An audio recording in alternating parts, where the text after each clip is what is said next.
Pasukan perlawanan Palestina Hamas menyetujui proposal mediator mengenai gencatan senjata di Gaza. Menyusul langkah Hamas, warga Israel yang keluarganya masih disandra menuntut pemerintah rezim Zionis untuk segera merespon hal tersebut. Dikutip dari Al-Mayadin, keluarga para tahanan Israel memblokir Jalan Ayalon di Tel Aviv. Mereka meminta pemerintah Israel untuk tidak membuang waktu setelah Hamas menyetujui proposal gencatan senjata itu. Menurut laporan media Israel, demonstrasi yang dilakukan oleh keluarga tahanan menutup jalan Begin di Tel Aviv di kedua arah. Selain itu, ratusan orang juga berdemonstrasi di luar markas besar Kementerian Keamanan di Tel Aviv. Diakui salah seorang demonstran, mereka menyambut baik langkah Hamas. Dengan gencatan senjata akan mempercepat kepulangan 132 tahanan.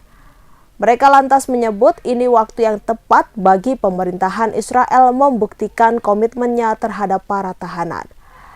Apabila pemerintah tak segera memulangkan para tahanan, mereka mengancam akan membakar Israel.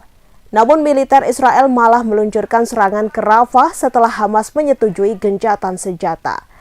Sejumlah warga di kota tersebut terbunuh. Langkah militer Israel mendapat kecaman dari PBB hingga Hamas sendiri. Hizbullah meluncurkan setidaknya 6 drone berpeledak ke Israel pada Selasa 7 Mei 2024. Dari total tersebut, hanya satu yang berhasil dicegat oleh sistem pertahanan udara Iron Dome Israel. Sementara 5 lainnya dilaporkan meledak di Galilea Atas dan menimbulkan kerusakan. Dilansir dari Arab News, hal itu telah dikonfirmasi oleh pasukan Hizbullah dari Libanon. Hizbullah mengklaim pada Selasa kemarin pasukannya meluncurkan sejumlah serangan ke posisi Zionis. Salah satunya mereka menembakkan 6 drone berpeledak. Hizbullah mengatakan serangan dari pasukannya itu berhasil mengecoh Iron Dome Israel. Alhasil hanya satu drone yang berhasil dicegat oleh sistem pertahanan udara Israel tersebut. Sementara 5 lainnya berhasil menghantam Galilea Atas dan menimbulkan kerusakan besar.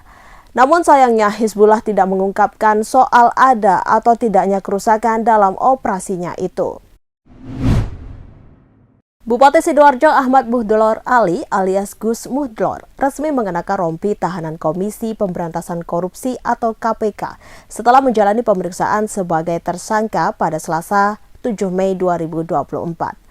Pantauan Tribunnews.com di Gedung Merah Putih KPK, Gus Muhdlor turun dari ruang pemeriksaan di lantai 2 pukul 16.26 waktu Indonesia Barat. Gus Muhdlor diperiksa sejak pukul 9.22 waktu Indonesia Barat.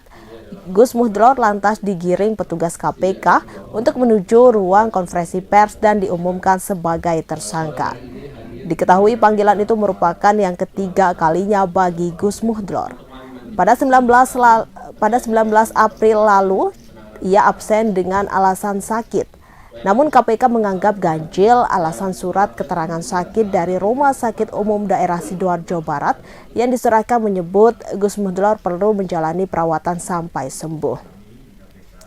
Lalu pada Jumat 3 Mei 2024 lalu, Gus Muhdlor kembali absen dengan mengirimkan surat konfirmasi ketidakhadiran tanpa alasan yang jelas. KPK lantas mewanti-wanti bahwa penyidik dapat menjemput paksa Muhdlor karena sudah 2 kali mangkir dari panggilan pemeriksaan. Perkara dugaan korupsi yang menjerat Gus Muhdlor ini berawal dari operasi tangkap tangan atau OTT pada 25 hingga 26 Januari lalu.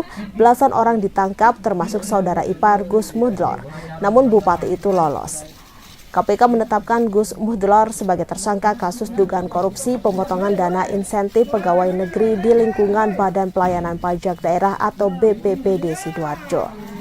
Ia juga telah dicegah berpergian ke luar negeri selama 6 bulan. Dalam kasus ini, Gus Muhdlor menjadi tersangka menyusul 2 orang sebelumnya, yakni Kepala BPBD Sidoarjo, Ari Suryono, serta Kasubag Umum dan Kepegawaian BPPD Sidoarjo Siskawati.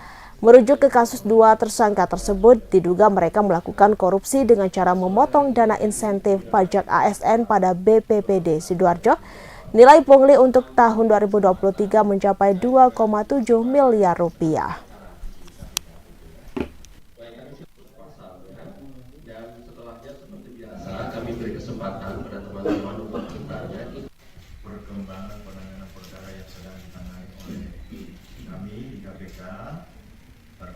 dengan masalah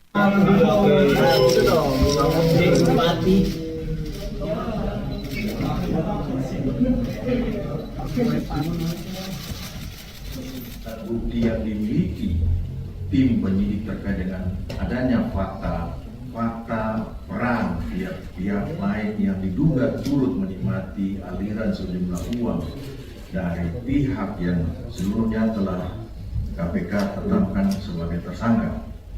Selanjutnya dengan temuan tersebut maka KPK menetapkan dan umumkan tersangka sebagai berikut. AMA, atau saya baca saja satu kaligus dengan lanjut. Akhirnya terungkap sosok pencopet yang beraksi dalam acara open house halal bihalal di rumah mantan Gubernur Jawa Timur Hovifah Indar Parawansa. Aksi ini dilakukan di kawasan Jalan Jemur Sari 8, Wonocolo, Kota Surabaya pada hari Kamis 11 April 2024. Ternyata pencopet itu seorang pria berinisial MJI, 50 tahun warga Bronggalan, Tambak Sari. Usut punya usut, tersangka merupakan residivis kasus pencurian dan penyalahgunaan narkotika.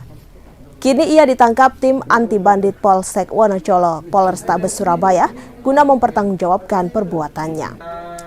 Sedangkan ponsel curian Oppo A16 milik korban dan pakaian yang dipakai tersangka saat beraksi disita penyidik guna proses penyidikan kasus lebih lanjut. Pada Senin 6 Mei 2024, Kapolsek Wonocolo Polrestabes Surabaya, Kompol M. Soleh mengatakan tersangka sejak awal sudah meniatkan diri untuk beraksi mencopet barang berharga milik warga di kerumunan acara halal bihalal tersebut. Tersangka menjalankan aksinya saat berada di tengah kerumunan antrian pengunjung atau masyarakat yang hendak bersalaman dalam rangka halal bihalal bersama mantan Gubernur Jawa Timur.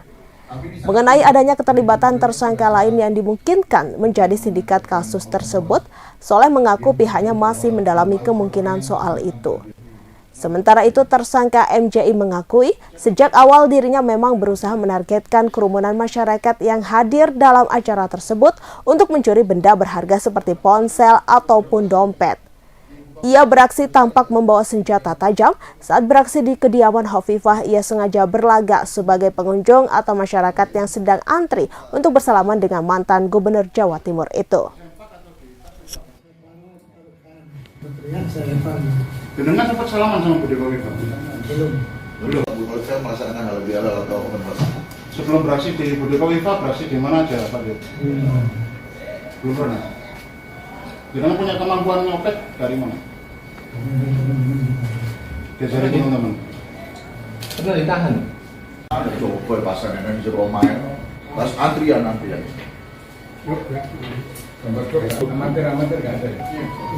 Ada Pak, nggak ada ya?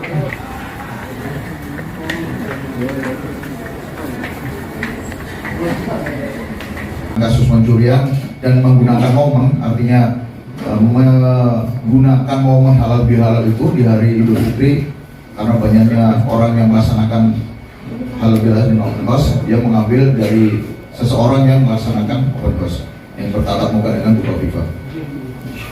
Artinya dia datang ke lokasi berpura-pura?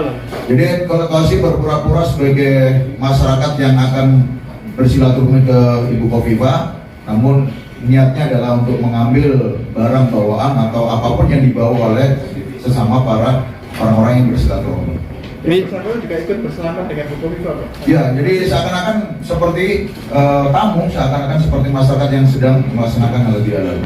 Jadi sudah residivis ya, jadi nggak usah ditanya pelaku mungkin permintaannya, jadi ini residivis, jadi mungkin berkali-kali dalam hal yang sama. Cuman pada saat terungkap, pada saat kejadian TKP-nya harus dilitinya ada di kediaman Bu Hovifah.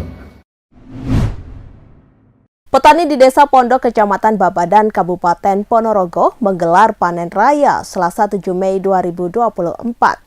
Panen raya dihadiri oleh Bupati Ponorogo Sugiri Sancoko dan Komandan Korem 081 Dirot Sahajaya Madiun Kolonel Infanteri Sugiono. Kepala Dinas Pertanian, Ketahanan Pangan, dan Perikanan Supriyanto melaporkan bahwa lahan sawah di Desa Pondok yang luasnya 60 hektar dulunya adalah lahan kering yang ditanami tebu. Kini berubah menjadi lahan sawah yang bisa 3-4 kali panen padi dalam setahun. padahal dulunya menggantungkan hidupnya pada tanaman tebu. Lahan di Desa Pondok itu berhasil beralih fungsi karena berbagai hal. Sugiri Sancoko menjelaskan bahwa untuk bulan April, total ada 11.000 hektar lahan yang siap panen, atau sekitar 77.000 ton gabah kering panen. Sedangkan Mei ada 2.000 hektar lahan yang siap panen. 12.000 hektar lahan itu terbagi di Kecamatan Babadan, Kecamatan Sukorejo, Kecamatan Kauman, Kecamatan Badegan, Kecamatan Sampung, Kecamatan Jampon, Kecamatan Jenangan, dan Ponorogo Kota.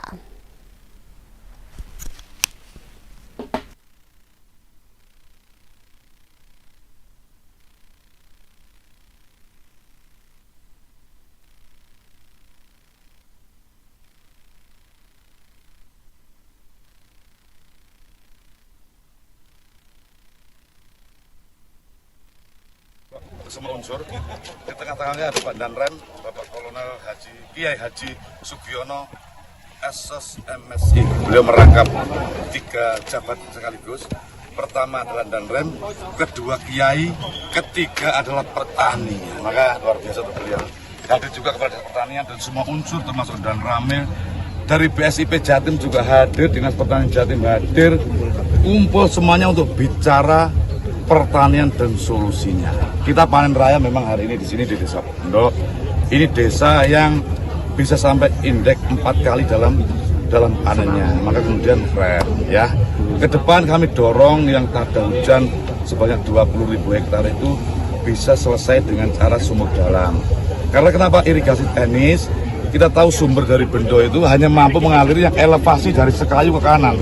Tapi yang ke kiri ini tidak bisa karena kalah elevasi. Maka solusinya kita usulkan Morobangun yang di ujung sana itu kita revitalisasi lagi. Lalu kemudian dari arah Selaung juga satu lagi butuh bendungan, termasuk di Dangkak yang ada di Jambon. Karena kalau itu sudah selesai maka hampir semua lahan sawah bisa dengan irigasi teknis. Kira begitu ya. Tapi untuk mengisi itu kan sejak awal Nawadharma Nyata menempatkan pertanian pada posisi nomor 1 sehingga untuk menggantikan itu sementara sumur dalam mampu mengaliri 20 hektar per 1 sumur dalam, dan ini sudah hampir selesai, hampir 200 ya. Serangan darat dan udara militer Israel di kota Rafah kian gencar. Korban jiwa dari warga Palestina di Gaza Selatan itu terus berjatuhan. Adapun korban pemboman Israel termasuk anak-anak dan perempuan. Dilaporkan jet tempur IDF mengebom kawasan pengungsian warga Gaza di Rafah. Serangan tersebut mengakibatkan warga berlarian menyelamatkan diri. Hampir seluruh kawasan kota Rafah dikelilingi asap membumbung seiring dengan berlanjutnya operasi invasi pasukan Israel.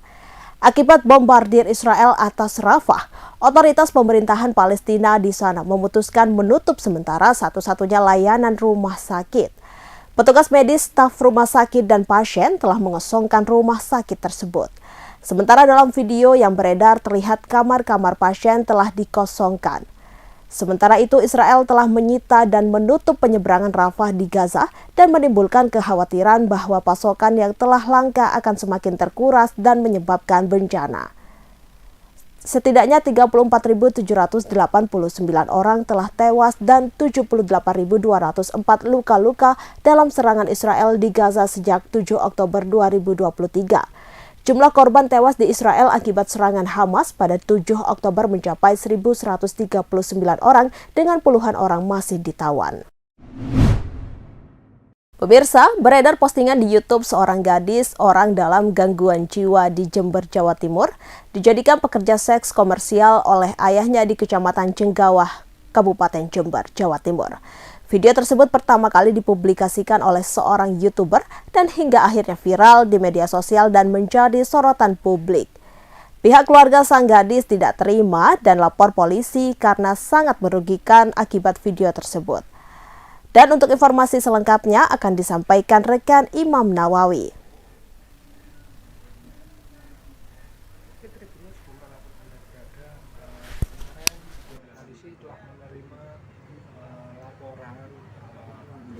yang dilayangkan oleh keluarga dari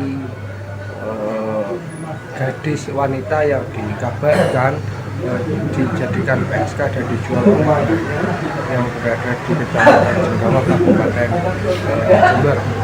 Polisi mengaku telah menerima laporan tersebut dari pihak pelapor pada 3 Mei 2024 dan polisi belum bisa memastikan dan juga belum berani mengungkap identitas dari penyebaran berita bohong itu.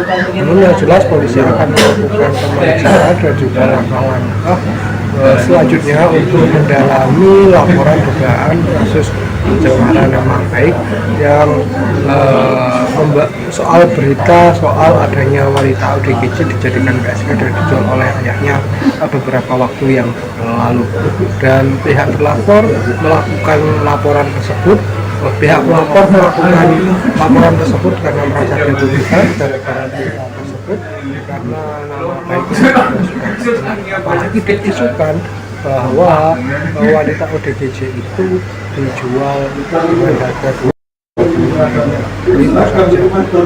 Ini membuat pihak keluarga tidak terima dan melaporkan informan sekaligus orang yang mempublikasikan berita tersebut, termasuk pihak YouTuber. Mungkin kan sudah melaporkan ke polisi katanya dari pihak keluarga korban. Apakah lapor sudah diterima sama Anda? Kalau laporannya sudah diterima Polres, cuman masih berproses karena dari laporannya kita terima tanggal 3 Mei. Jadi masih kita mau melakukan pemanggilan terhadap saksi-saksi, pemeriksaannya, terus pendalaman terhadap terkait perkara yang dilaporkan seperti apa. Dari saksi sendiri nanti rencananya akan siapa yang dipanggil dan apakah YouTubernya atau seperti apa? Ya itu kita masih dalami dulu ya, dalam artian ya tetap yang kita panggil dulu pelapornya dulu, nanti dari pelapornya nanti kita melakukan pengembangan terhadap saksi-saksi lain. Pihak-pihak terkait pasti nanti kita panggil. Pelapornya siapa? Pelapornya pamannya. Dugaan pidananya yang dilaporkan apa itu? Belum. Saya masih bilang tadi kan berproses. Nah, tapi kalau dugaan nanti perkembangan kami report ulang. Maksudnya kami sampaikan perkembangannya. Nah, teman-teman nanti kalau misalnya Download Tribun X sekarang, menghadirkan lokal menjadi Indonesia.